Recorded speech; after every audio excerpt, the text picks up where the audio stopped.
The greatest levels of joy, fulfillment, and freedom that you will ever experience in this lifetime is not going to come from money. It's not going to come from success. It's not going to come from fame. It's not going to come from somebody else loving you and meeting your soulmate and all the things that people are seeking. It's going to come when you give everything of you away every day.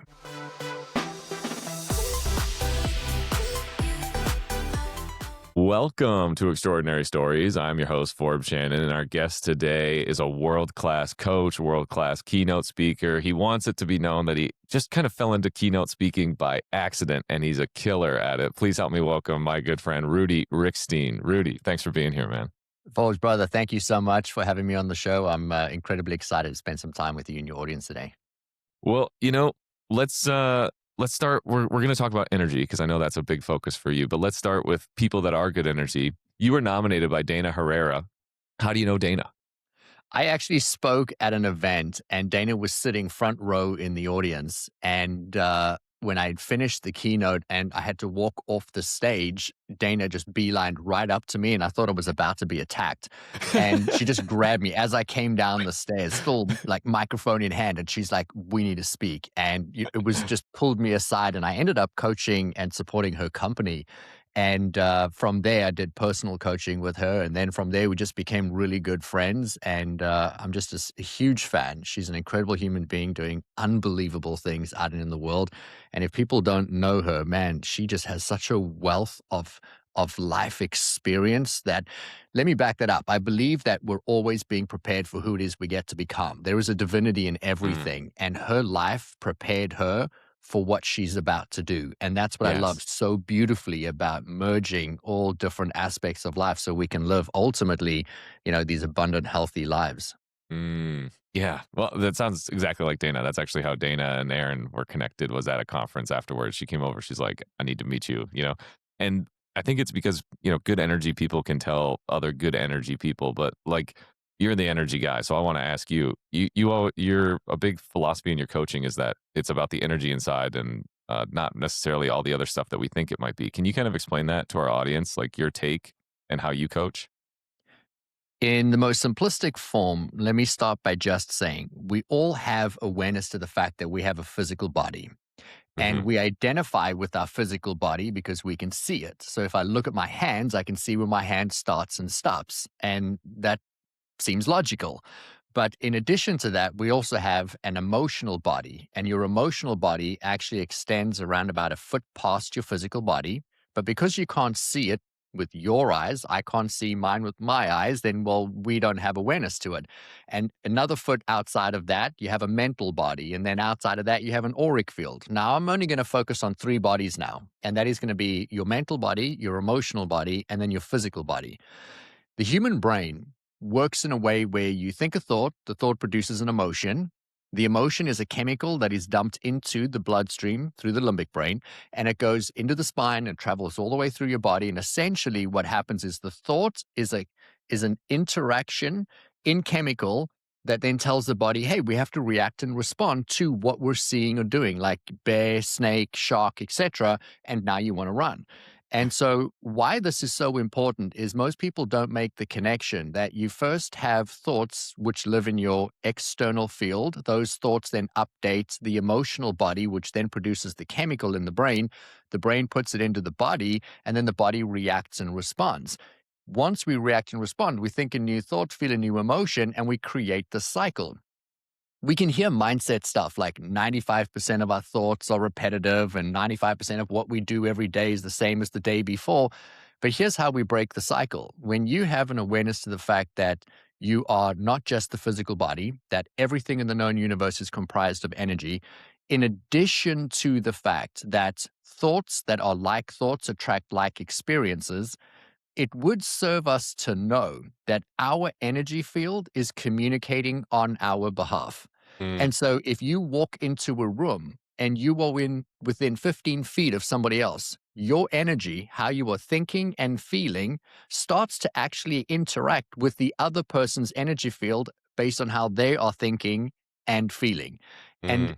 that, like, let me prove it to the audience now. I want you to think for a moment back to a time when you walked into a room and you met someone. They look good, sound good, damn it, they smell good, but you just don't like them. Something about them just says, hell no, and you want to get away from them. Or you're sitting in a room and all of a sudden you feel like, oh, there's a creepy energy in the room, and then you want to get out of the room. When I ask that in large rooms, almost all the women start laughing. And then when I say, why are you laughing? They say, oh, because that happened in the bar last night. And it's because they can feel the energy intent, meaning someone's thoughts or someone's feelings. Now, why I say this is so important is if we're in sales and we're trying to make money, or we're looking for love, or if somebody is wanting to achieve a certain semblance of something in life and they feel like they don't have it, they're disconnected from it, the thoughts of being disconnected will reinforce that they are separate from what they want. And then the emotions will create more feelings of unworthiness, unfulfillment, Mm, etc. And then their actions will be in alignment with that. And so not only are other people going to walk into a room and kind of feel that feeling of ickiness, but they won't understand it because they don't see the energy field. They don't have awareness to the energy field. And I always like to use the example of, if you go into showroom to buy a brand new car.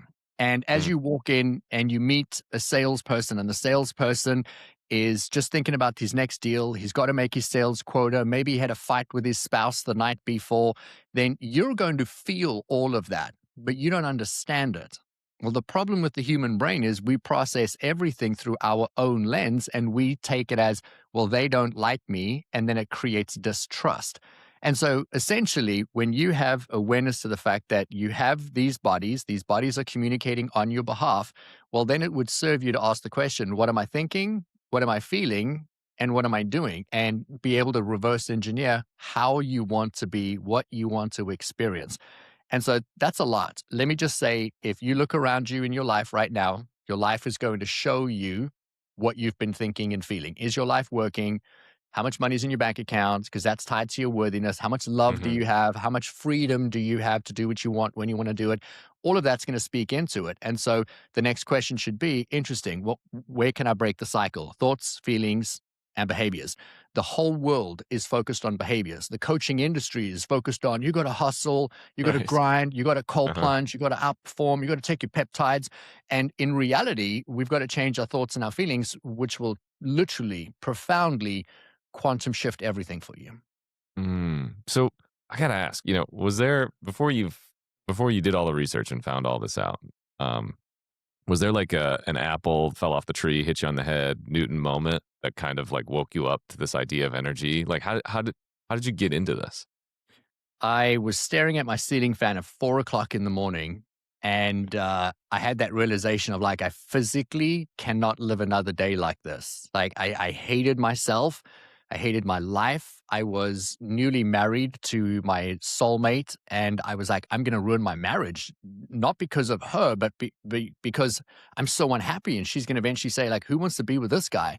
Right. And to give you some backstory, I grew up with my older brother. He and I were best friends, and we went into business together. And the moment we went into business together, we stopped being best friends and we became competitive business partners. Mm, And I want you to think like two rival CEOs of the same company. That's what it was. And it's right. like I say something, he'd say that's stupid. He would say something, I'd be like, that's the dumbest thing I've ever heard. And we could not get along. And this lasted for about 4 years. And I remember feeling so much anger, resentment, hatred, like physically in my body. And then lying, staring at that ceiling fan, I said to myself, man, I don't want to have another day like yesterday. I don't want to have a day like the day before. And so I got out of bed at 4 o'clock in the morning, at the time, not being a morning person. And I climbed out of bed, sat on my couch, and I just took some deep breaths in and out and in and out. And in doing that, I actually started to notice, hang on, I'm no longer feeling the way I was feeling. And then the apple from the tree that you asking for was this realization, was like an epiphany. And I didn't have any of the data to verify it, but I realized I've been wearing emotion, but I've been identifying as the emotion because the chemical of emotion is in the body. So it feels like you are emotion, but you're Mm, not. And so when I was taking the deep breaths in and out, I was just like, hang on, I'm creating separation between me and emotion. And when I created a bit of space between how I was feeling and what I was doing in that moment, all of a sudden I felt relief, but then I could think clearly. And so Mm. that's all I did. There was no other miracle to that. I went to work that day. I got to the parking lot. And before I climbed out of my car, I realized I was angry again because I'd spent 45 minutes in traffic thinking about how much I hated what I was doing. And I was like, oh, there I am. I'm back. And so Right. before I got out of the car, I just took some deep breaths and like 15 minutes in and out, in and out, in and out, in and out. Mm. And this is years ago. So this is long before social media started like pumping box breathing and all these modalities. And I was Yeah. just literally trying to take some breaths and realizing I felt relief. I went into the office and I realized I had more clarity. I had more patience. I wasn't as irritable. I started seeing things a little differently. Within an hour or two, we'd have another blowout. I would go back into my car. I would do it again. And I started repeating this. I joke about this all the time with my friends. We had a 15,000 square foot facility. And if my team couldn't find me, if I wasn't in my office, the first place they would look would be my car. And it became the joke of like, well, where is he? He's probably in the car because there I'd be sitting, eyes closed, in and out, in and out, in and out, sitting in my car all day long. But it changed everything. And what I realized was that every single person on the planet wears their emotions. We have the saying, you wear your emotions on your sleeve. Yeah. You literally are. You are wearing your emotions. You're identifying your emotions. But when you can pause, take in a deep breath, and step back, you've created separation between you and your emotion. Mm. I teach a process called the energy suit. And so I'm going to ask you now, could you in your mind conjure an image of the Michelin man? Yes. What does the Michelin man look like? A big, puffy, he's made of tires, but he's all white, huge, Yeah. ripped. Yeah. Mhm. So your emotions are that big puffy suit around you. And in a Mm. heightened state of emotion, if you just unzip the suit in your mind, you unzip the suit, you open it up, you climb out, you take 2 or 3 steps away and you turn around. In less than 60 seconds, you created separation between you and your emotion. Now, here's the kicker: emotion only lasts in the body for 60 seconds. So, if you're feeling depression, anger, resentment, any of these emotions for longer than 60 seconds, you're choosing to self induce. So, you feel it again and again and again. And that's just the recurring thoughts and beliefs and feelings and emotions that just keeps coming back over and over again. But when you Mhm. pause and you step away, you can turn around and be like, okay, and now you've created that separation. And that really was what saved my life. My business changed, my relationship with my brother blossomed. That's how I fell into keynote speaking Mhm. because all of a sudden I had a skill set I could now teach, but I had Mm. life experience that could validate it. And that's the beauty of the work. Right. Right. Yeah. I mean, it reminds me of that Ted Lasso quote where the soccer player comes up to Ted and says, "I can't control my emotions," and he says, "Well, by all means, let them control you." You know. And when you think about it like that, it's like, yeah, that is so silly because our emotions are so much bigger. The reaction is always so much bigger than we want it to be. Yeah. Now, like when those reactions happen, you know, like I feel like, embarrassed, right? If I have like an outburst or something like that. And then it kind of gets into a spiral. So, like, as you're separating from emotion, how do you maintain that separation as you start to like pick apart your own emotions and your actions with them? Man, that's a great question. So let me give you some context for a second. In a heightened state of emotion, you lose logic, reason, Yeah. inspiration, Hmm. intuition, and creativity. Mm, Now, you were created by a creative force for creation.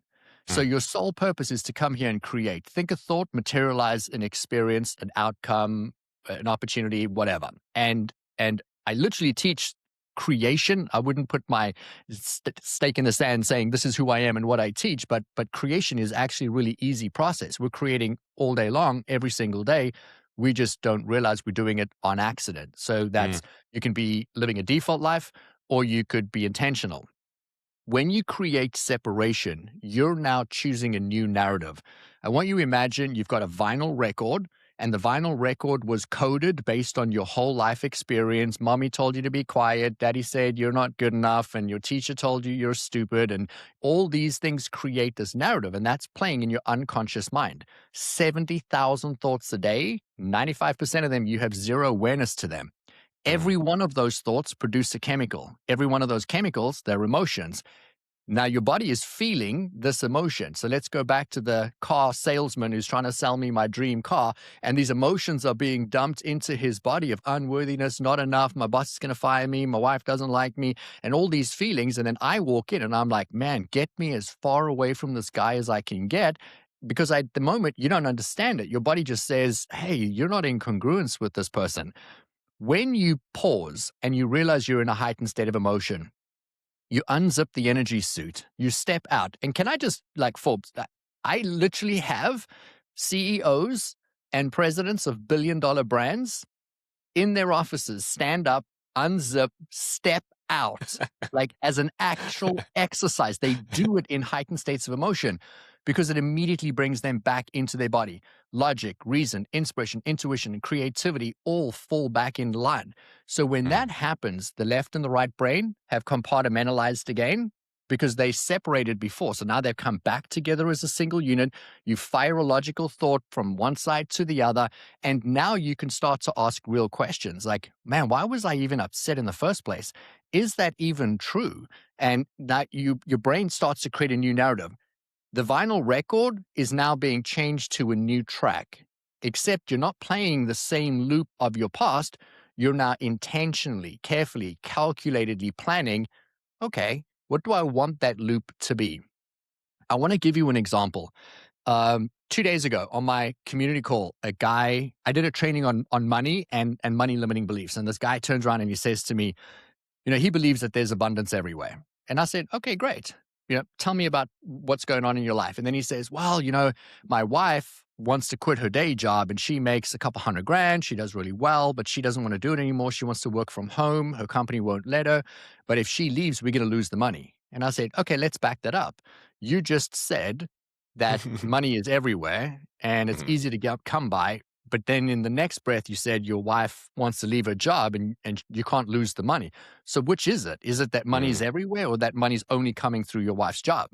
And he had that realization of like, wow, when he was able to create that shift in like, oh, so if I think it's money's truly available everywhere, but here I felt like that's the only source of our income, then Mm. it changes the narrative. So what if I can rewrite that pattern to believe, well, money is everywhere? Mm. And the most beautiful thing was he actually messaged his wife right away and he said to her, you know what, quit. Like, do it now. Get up and go. Like, you've been asking me, do it. We will figure this out. And I was like, whoa, I didn't mean like make such a dramatic move. But we got a text message from him that night. His wife left, went for lunch with somebody that she had been working with. That person turned around and offered her an opportunity. And I can't go to specifics, but the opportunity would be for her to create her own business. She would funnel clients into this person's business and she would stand to make more money than she's been making. And that happened in 2 hours. And the Wow. reason I say that is remember, we are creative beings, but somebody else created the narrative with which we view the world. And so I teach quantum shifts, which means your life can change profoundly in a moment, but Mm. you cannot keep playing the same narrative or the same thoughts, the same feelings, the same behavior. That's insanity. And then we say, why doesn't my life change? But if you pause, you create separation, you remove yourself from the emotion, logic, reason, inspiration, everything comes back. Now you can turn around and say, fascinating. What could I do from here? And you're going to think a different thought. You're going to Mm. feel a different emotion and you're going to take a different action. When you compound that, that is now starting to energetically update the entire frequency around you. Now, your energy field is 15 feet around you, and Mm. that is beginning to interact with the external world, which is all energy. And now opportunity starts to come. It's kind of like walking into a room, and if you were like in a negative state, you're repelling opportunity, but you walk into the same room, but you're like open and receptive and you're looking to collaborate and you're excited because you're like, man, these are amazing people. Every person in this room carries the potential to change my life. I carry the potential to change somebody's life in this room. And I'm just open. I'm ready. I'm receptive to collaborate today. Your energy is very different. It's not needy. And there's a level of Mm. confidence and assuredness in that. And then it's like, I want to pour into somebody and I'm open to be poured into. Now Mm. people turn around, they see you, and their energy is matching yours. Because if they are wanting to collaborate with you and you're wanting to collaborate with them, then all of a sudden there's the symbiotic movement. Like, Yeah. let's take you for example. Man, within 10 seconds of joining the call and getting on and being like, oh my gosh, hey man, how you doing, brother? What's like the energy that's coming back and forth from you is because you're so open to collaborate, because you literally are looking for opportunities of how can I help you? How can I Mhm. connect you to you? How can we create a world where we hold hands together as opposed to, hey, it's just me? And that Mhm. energy is contagious. And so Mm. more opportunities come because you're open to more opportunities. But if you're closed mentally, emotionally, and then obviously through your actions, you're going to be limited in opportunity. And Mm. that's why the guy that doesn't want to collaborate and he stands, in his little castle and he's going to do it by himself and hustle and grind. Well, he's going to take a really, really long, long time to get to where he's going because, he's doing it the wrong way. Mhm. Well, so I think you have the coolest job ever because you did 40 keynotes last year talking about this and training this and coaching this all the time, right? Teaching is the highest form of learning besides creation, right? According to Bloom's taxonomy. How has your life changed? How has teaching this shown the improvements in Rudy's life? There is a spiritual truth that I live by in that you teach what you most need to learn. Mhm. And when somebody is turning around and teaching something, they've either just learned it and they're in the process of mastering it, like learning it for themselves, putting it Mhm. into practice over and over. So, as an example, if my wife reads something in a book and she's sitting in her office at 4:30 a.m. and she reads something and she highlights and she's like, "This is so good."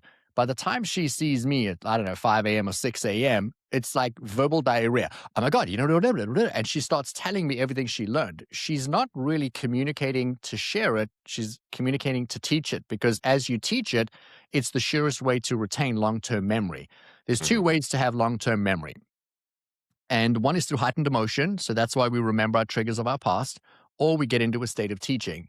My life is transformed through teaching two ways. And I'm going to answer the question in a way that I'm not sure you were expecting. But my life has changed because I've become a master at my craft because I have to be a person of integrity. If I'm going to stand on a stage or if I'm going to stand in front of a company or if I'm going to Right. work with a client and I'm going to say to them, hey man, do you know that in the first 20 minutes of the day, your brain is the most susceptible to change and influence? And if you follow these steps that I teach, then you're going to transform your life in no time at all. But it's literally 20 minutes at any point when you wake up, but it's the first 20 minutes of when you wake up. So you wake up at 6 a.m. or at 8 a.m. I don't care. But in the first 20 minutes, you do these things, your life will change. Well, I now have to practice that because I can't hand a heart, Right. stand in front of a room, knowing my energy is communicating with you. And if I'm talking BS, your energy is going to Mhm. pick it up and you're going to be like, yeah, I don't know if I trust that guy. And so Yeah. I have to live my word. And so as Mhm. I teach, I have to practice. And so I have become extremely proficient at being able to do it. Heightened Mhm. emotion takes people days, sometimes weeks, for a few people, hours to be able to bring yourself back to neutral. I can do it in seconds, literally go from heightened stress. We left a soccer game where my kids were playing a flag a football game, I beg your pardon, not soccer. And we get to Mhm. the car, and somebody in the parking lot of this playground smashed all of the side of my wife's car. Like they literally turned into the car, hit it, and kept going at straight every panel down the side. And it was a brand new car. And so when I saw it, I went from 0 to 100, anger Right. instantly. No thank you note, no sorry note, no love letter, no like I will take it, nothing, just left. And I got so angry so fast. And within seconds, I could bring myself completely back down to a centered, neutral, calm state and decide, Mm. is this going to ruin my day? And the Mhm. question for the transition was, can I do anything about this right now? No. Can I Mm. make this go away? No. But can I fix it? Yeah. Is it going Mm. to be an inconvenience? Sure. Am I going to care about this in 6 months' time? Probably not. Like, boom, in an instant, I'm back celebrating my son's touchdown and we're having a happy family Saturday. Now, the answer to your question, I said, was twofold. It has profoundly changed my life because I believe, and this is going to sound like absolute BS, but I believe this with every fiber of my being. The greatest levels of joy, fulfillment, and freedom that you will ever experience in this lifetime is not going to come from money. It's not going to come from success. It's not going to come from fame. It's not going to come from somebody else loving you and meeting your soulmate and all the things that people are seeking. It's going to come when you give everything of you away every day. And I Mm, mean selflessly give it away. I will go and speak to a room with 1,000 coaches, and I will stand on stage and give my playbook away. Here's what I do. Here's how you do it. Here's how you create that. Because they can't replicate me, but I can support them. And so, yeah. hey, I learned this. Take this. I'll go and stand in front of a company and say, here's my morning routine, man. Like, listen, this is literally what I did to change my life. Here's how you can do it. And I give it away and I give it away and I give it away because I believe, as I had said with Dana Herrera, is that your life experience is preparing you. It's pre-qualification for who it is you get to become. And so in every moment when you do something and you overcome something, man, that's not for you. Like Mm, God didn't put that in your path so that you could have the experience. It was so that you could gain the vantage point in having had the experience. And now your job's to turn around and teach it. And if we just turn around and teach it every single day, we're going to be the happiest people and we're going to have more money in our bank account, more love, more joy, more all those things because they are and like an added default that come from that. But when I go to bed at night, I don't lie in my bed thinking about my bank account and being like, man, how much money do I have? How many investments do I mm, don't, that's not what I think about when I go to bed. But what I do think about is the email I got from somebody who had a change, the guy that texts me about his wife getting this incredible opportunity. It's like I see the faces of the people I touched that day and mm, the impact that was created through my pain and turning my pain into my purpose and then seeing somebody else have less time in the pain. Man, I think it's the greatest thing. But yeah. teaching is only teaching if it's put into practice. And so if you're listening to this episode today and you've heard these words, please know you don't have to be a keynote speaker. You don't have to be an author. You don't have to be a podcaster. You don't have to be the president. You don't have to be the CEO of a company. Man, you are so qualified to be you and you've gone through life experience and there are people that need what you have to offer. And if you don't share what you have, and if you don't uplift and inspire and move and motivate people through your life experience, then you're failing to do what you came here to do. Because I believe Hmm. our lives are about impacting everybody that is around us. And Yeah. I mean, I think that would be my greatest ask of everybody is turn around, teach it, and share it. Mm. Now, so I don't have kids yet, but I'm really looking forward to when I have kids. And, we talked about coaching and teaching. What's the parallel with this with parenting? So I have parented my kids very differently. I have a 12-year-old son, a 10-year-old daughter, and they are my wife and I's best friends. Right. And that's kind of cheesy to say, but it really is the truth. And I want to reframe parenting for you for a second. We think, society wise, we think that our job as the dad or the mom is to raise the child. That's not our job.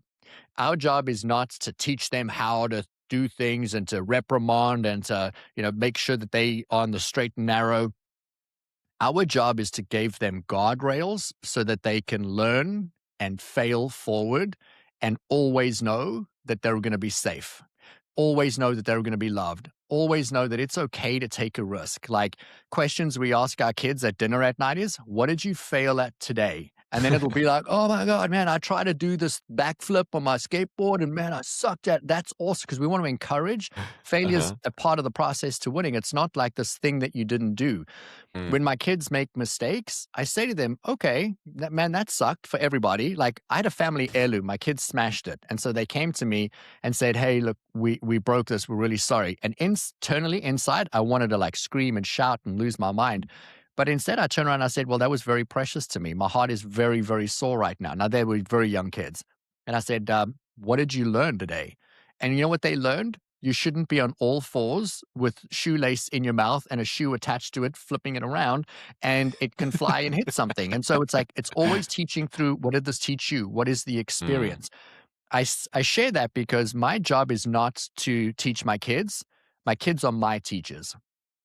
My kids teach me discipline. My kids teach me patience. My kids teach me, unwavering love. And I think that when you as a parent realize that your children are far more advanced and far more enlightened than you, and that when they come to your home and live in your house for 18 plus years, that, man, that is the greatest gift you've ever been given. And they're going to teach you more than you could ever teach them about what your life has been. And so every day I use my kids as an opportunity to learn, an opportunity to grow. And I want to give your audience one more thing, because this was really, really, really powerful in my house. Is we created a rule called safe space, that if at any point in time your child has done something wrong and they know they're going to get into trouble, that they come to you first and they say, "Hey, dad, can I have a safe space?" And then that means, shit's going to get real fast and you cannot get angry. Uh-huh. And so if they come to you and say, "Hey, safe space," and then they Mm, tell you they did something wrong, they hit someone at school, or they mm, whatever, mhm, whatever, and in that moment, your job is to just love them, guide them without reacting, because most kids, they are scared of us because we mm, react. And that mm, comes back to the energy suit practice. If I can right. remove myself from emotion, I'm responding with logic, reason, inspiration, intuition, creativity. And I realize my kids just learning. The only way you learn is through trial and error. They made an error. And you know what? Let them not make it again. But if I yell at them, well, now I'm just adding negatively to them.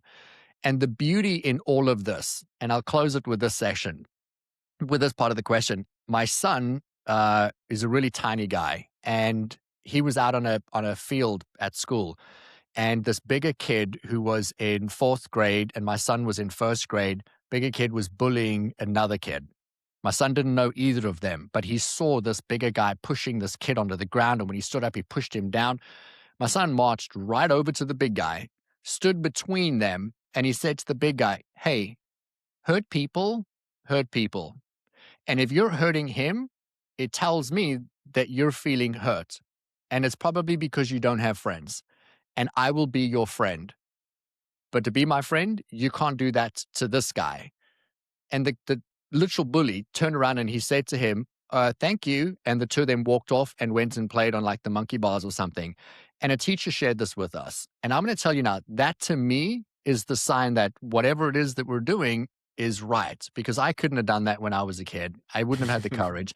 And that to Mhm. me is a beautiful example of when people realize, like, hey, life is about how do we lead, how do we live, and they're always learning, but it's not up to us to be in the teacher mode. It's just through demonstration. So hope that serves, man. Yeah. No, that's great. Thank you for that. Thank you. But so I know that you've given so much advice already on this, but I ask this question to everyone that comes on Extraordinary Stories. If there was one thing that our listeners could do today to help them live more extraordinarily like Rudy, what would it be? It would be to remember who you are. And I'm going to give that some context. You see, your question was to be more like Rudy, and I'm going to beg your audience to never be like anybody but who they are. Okay. And I Hmm. love the question though, because it's always mirrored in the teaching and how do we learn, and we can turn and teach from what we've learned. But here's what I've learned. I spent the majority of my life being insecure, not feeling worthy, thinking I was stupid, I was never going to be good enough, never worthy of love, friendship, partnership. I'm like the typical guy who would hustle and grind by himself and never ask for help because he didn't want to look weak. He wouldn't Mm, collaborate with anybody because what if they found out he wasn't good enough or he wasn't worthy? And it was all these insecurities based on my upbringing, my childhood. And another time I can share with you the details, which would make so much sense. But suffice to say, I was a very, very, very broken individual. mm, And when I started to remember who I am and what I'm connected to, and the fact that there is this creative force that's flowing to me and through me, and that I came here to create profound impact in the world. And I think we all have. Every person on the planet came here to change the world. And we either remember who we are or we don't remember who we are. We're connected to this unlimited flow of abundance, abundance in air, abundance in energy, abundance in opportunity, abundance in love. And we are the only cause for whether we allow ourselves to experience that or whether we limit and restrict our ability to have it. And when you wake up all of a sudden one day and you realize, hang on a minute, like I am connected to the divinity that created all things. I can have, I can be, I can do, and I can achieve anything. What would I do today? Like, who would I be? How would I walk? How would I talk? What would I say? What would I do? And it literally changes everything. And so Mm, you were a divine being and you came here to live a divine experience. And guilt and shame are the lowest vibrational frequencies on the planet. They're directly tied to cancer. mm, And the majority of us have guilt and shame around money, around sex, around success, around what mm, our wants and needs and desires are. And here's what I want to leave you with: every person on the planet has a dream or a goal or a desire to achieve something. When I walk out on stage, my opening question to the audience is raise your hand if you have a dream or a goal or a desire that you haven't yet achieved. And 100% of the hands go up in the room. And I say, mm, great, I'm in the right space. Keep your hand up if you've had that dream for more than a year. All the hands are up. I say, keep your hand up if it's you've had that for more than 3 years. And like 5 or 10% of the hands go down. And then I say, keep your hand up if it's been more than 5 years. And more than 75 to 80% of the hands are still up at 5 years. Well, you see, we've had this desire on our heart to do something like, oh, I want to be an author, I want to be a famous actor, or I want to be a this or this or this. And then society has told us, oh, you can't do that. And if we're told we can't do that, but we have a dream on our heart to be able to do it, then that's where we create that separation between who we really are and who we've come here to be. And it is in doing the thing that you want to do that you're living your true purpose, where you will be able to create the greatest level of impact. And this is what I wanted to leave you with: is who put that dream on your heart? Because it was planted there like a seed ready to be germinated. And so if your dream is to be, so my daughter, she's 10 years old, she wants to be an actor, and she's like dreaming big. And every day she's like, do you think I can be an actor? Do you think I've got what it takes? And I'm like, girl, you could do anything. And then I say to her, where did that dream come from? And she's like, well, I don't know. I've just wanted to do it. And I'm like, well, who do you think put it there? And then, she'll like toy around with it and be like, I don't really know. And then I'm like, what if it was given to you and your responsibility is to bring it out? And it changes how we feel about it because now we've been given permission to yeah, dream, permission to mm, want to do something. yeah, Because I'm going to tell you now, as a kid, I wanted to be somebody, and my parents were like, that will never happen to you. And that's the difference between, the guilt and the shame versus the passion and the purpose. And it's like mm, taking steps every day where you're like, man, I've got this desire, but who do I get to be in living that ultimate life? And so I just want your audience to remember that they are divinely created beings who came here to change the world, and whatever it is that they have in their heart that they want to do, it's meant for them, and they just need to take committed action towards that step every damn day. mm. Man, you got me thinking about the dreams I have and who gave that. All right. Way to end on a mic drop, Rudy. I appreciate it. You can read more about Rudi Riekstins at joinextraordinary.com. That's joinextraordinary.com, and on all our socials at Join Extraordinary. I'm Forbes Shannon. Rudy, thank you so much for being here. Appreciate you, brother. Much love.